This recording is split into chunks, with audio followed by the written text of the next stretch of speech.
Del Padre, del Hijo, del Espíritu Santo. Amén. Queridos hermanos, hoy celebramos la fiesta de un campeón de Cristo como tantos otros, San Francisco de Sales, obispo, confesor y doctor de la Iglesia. Es decir, que su enseñanza, sus escritos son seguros para guiarnos en el camino de la fe. Explicó de tal modo la fe católica que sus escritos son seguros para ayudarnos a progresar en la fe. San Francisco de Sales, obispo de Ginebra, en Suiza, es patrono de los escritores católicos. Estamos en los años 1590. Ya el protestantismo tenía unos 50 años y pico, y por las guerras que hicieron contra los católicos habían obligado a mucha gente a hacerse protestante. En un momento dado, una región entre Suiza, Italia y Francia cayó bajo poder católico, pero la gente ya era protestante hace tiempo. Entonces, el obispo mandó a San Francisco a tratar de convertir a esta gente. Fue muy duro. Hubo varios atentados contra su vida. Esta gente, cuando no pueden dar respuesta adecuada, se enojan y quieren matar al otro. Y bien, San Francisco dijo: no quieren escucharme, porque los pastores protestantes, predicadores de herejías anticatólicas, habían dado órdenes a la gente de no escuchar a este católico, a este papista, decían. Entonces el santo dijo: no quieren escucharme, van a leerme. Como conocía todas sus críticas y mentiras y críticas anticatólicas, entonces él escribía la respuesta católica y lo hacía imprimir y le ponía bajo las puertas. Y la gente en sus casas empezaban a leer la respuesta católica. Un hombre no puede hacer un juicio solamente escuchando una parte, tiene que escuchar las dos partes. Hoy muchas gentes protestantes piensan que los católicos adoran imágenes, supuestamente. ¿Por qué? Porque eso les dicen. Pero nunca he escuchado a un católico que se explica que los católicos no adoran ninguna imagen, porque adorar es reconocer a Dios como Señor y Creador. Los católicos adoramos a Dios, veneramos, honramos a los santos. Entonces el santo empezó a rezar mucho, a hacer penitencia, a hacer muchos esfuerzos, y poco a poco, gracias a Dios, empezó un abogado a acercarse a pedir explicaciones de la fe católica, y se hizo católico. Para no alargar demasiado, este santo logró convertir 72,000 protestantes a la fe católica. Un poco más tarde lo hicieron obispo de Ginebra y fundó como Santa Juana de Chantal el Instituto de las Monjas de la Visitación de María. Murió en Lyon de Francia en 1622. Fue proclamado más tarde doctor, santo y doctor de la fe católica. Tiene varios libros, uno que se llama Las Controversias, vale la pena, toda la respuesta que daba a los protestantes con tanta mentira que decían, la respuesta católica a las críticas protestantes.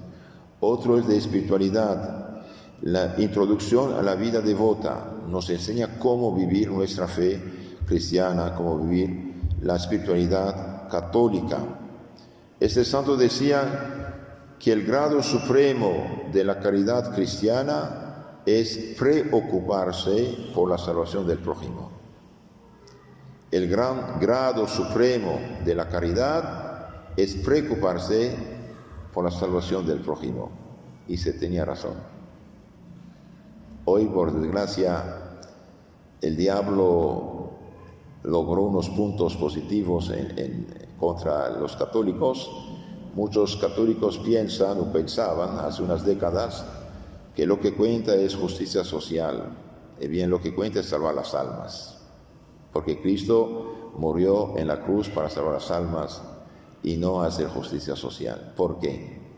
Porque cuando las almas están convertidas, viven en caridad, viven del Espíritu Santo, viven en gracia, y bien lo demás está dado por añadidura. ¿Qué dijo Cristo? Busquen primero el reino de Dios y su santidad. Su justicia significa la santidad. Lo demás será dado por añadidura. Si buscamos lo demás y dejamos la santidad del reino de Dios, las otras almas, bien perdemos las dos cosas. Buscar primero la santidad, la salvación de las almas. Hoy a ojos humanos, por desgracia, la mayoría de la gente que nos rodea vive en pecado mortal. La mayoría de la gente que nos rodea vive en pecado mortal. Y esa es una catástrofe. Pecado mortal bajo 1000 formas diferentes. Jamás el mal tuvo tantos medios como ahora para pervertir las almas.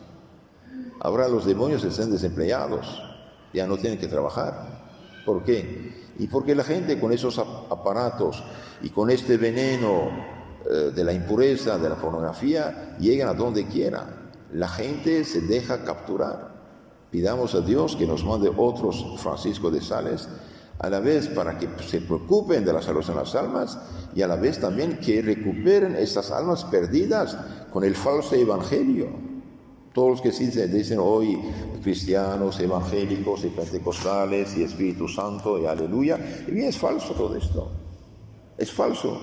El Espíritu Santo fue dado a la Iglesia Católica el día de Pentecostés y en esta iglesia no está en iglesias que se dicen, pero no son. Cristo a nadie dio poder fundar iglesias, fundó la suya y punto, pero nos dijo de guardarnos de los falsos profetas. Sí, hoy la mayoría de la gente que nos rodea, que sus hermanos, vive en pecado mortal, sea de unión libre, sea de adulterio, sea borrachera, sea eso, sea aquello, o sea la herejía. Todas estas pobres almas que han salido a la Iglesia Católica están en una falsa fe.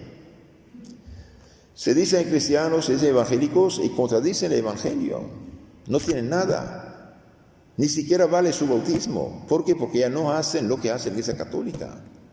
Cuando una secta bautiza, en la medida que guarda la fe católica en el bautismo, vale. En la medida que no creen lo que es católico acerca del bautismo, no vale lo que hacen. Ellos ya no creen en el bautismo tal cual la Iglesia lo propone, es decir, borrar el pecado original. Ya son los hijos de Dios. Entonces el peligro es grande. Tenemos que rezar más, hacer más oración, más penitencia, vivir nuestra fe católica como Dios manda y también luchar. Porque un enfermo en el hospital o en la cárcel o en una tienda tiene que leer una revista llena de herejías anticatólicas y no leer un libro católico, un catecismo, un folleto, una revista, algo católico. Queridos hermanos, hubo tiempo en que todo el mundo era católico, entonces no había necesidad de hacer mucho. Se mantenía y punto, pero ya no estamos en esto. Nos han robado miles y miles de nuestros hermanos. 20, 40, 50% quizás, según los lugares, ya no son católicos.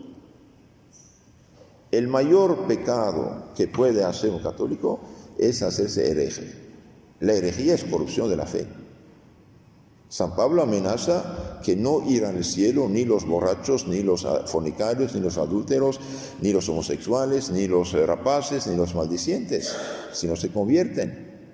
Los amenaza que van a perderse si no se convierten. Pero manda ya al infierno los que falsifican el Evangelio. Si alguien os anuncia un Evangelio distinto, diferente del que habéis recibido, sea anatema, sea maldito. Gálatas 1:8. Cuidado. Estamos en peligro y lo que no hacemos hoy, mañana van a pagarlo caro nuestros hijos, nietos y tataranietos. En la medida que crece la herejía y que mucha gente está atrapada por herejía, esta gente será peligro para nuestros hijos, nuestros niños. Van a juntarse sin casarse.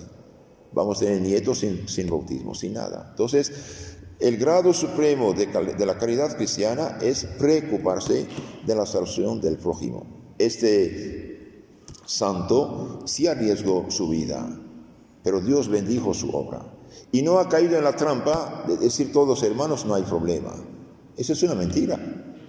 Decir todos hermanos no hay problema es fácil decirlo, pero sí hay problema. ¿Por qué? Porque Cristo dijo, el que no come mi cuerpo, no bebe mi sangre, no tiene vida eterna.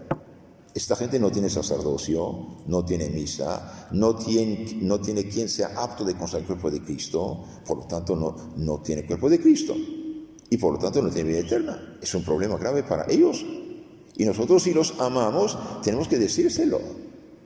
Un pastor que pone pan y vino sobre la mesa y hace un simulacro de culto de ese cuerpo de Cristo miente, no hay nada. ¿Por qué? Porque él no es sacerdote. De nadie recibió el poder de consagrar el cuerpo de Cristo. Nadie puede consagrar el cuerpo de Cristo si no es sacerdote consagrado por la mano del obispo. Cuando Lutero empezó, era sacerdote simple, no era obispo, no pudo hacer sacerdotes, nombró catequistas que llamó pastores. No tiene ninguna autoridad divina. Son usurpadores de misión, de título, de función. El que peca mortalmente necesita confesarse para que sea borrado su pecado. Nuestro Señor dijo, recibir el Espíritu Santo a quien los pecados quedan perdonados. Ellos no tienen sacerdote, no tienen confesión. Eso de decir, Dios, perdóname, es falsificar el plan de Dios. Dios dijo, me será el sacerdote.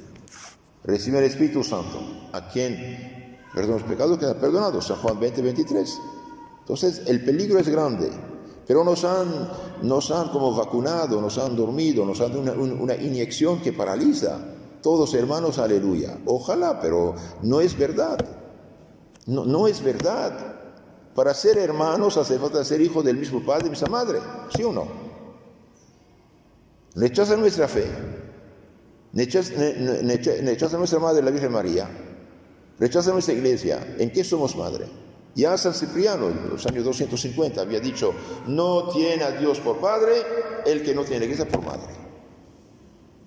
So, pidamos a San Francisco de Sales que con su misericordia, con su oración, intervenga en favor de nosotros y de los que nos rodean.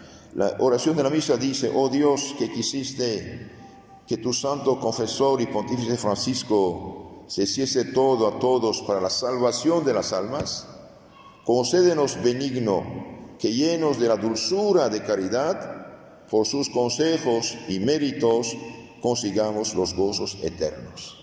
Es la oración de la misa de hoy. Entonces, guardemos en nuestra mente estos dichos de San Francisco. El grado supremo de la caridad cristiana es preocuparse de la salvación del prójimo.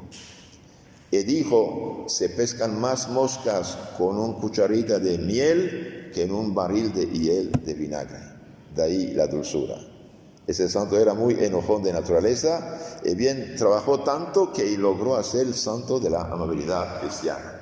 Pero si queremos conquistar almas para Cristo, practicamos también la caridad y la amabilidad cristiana.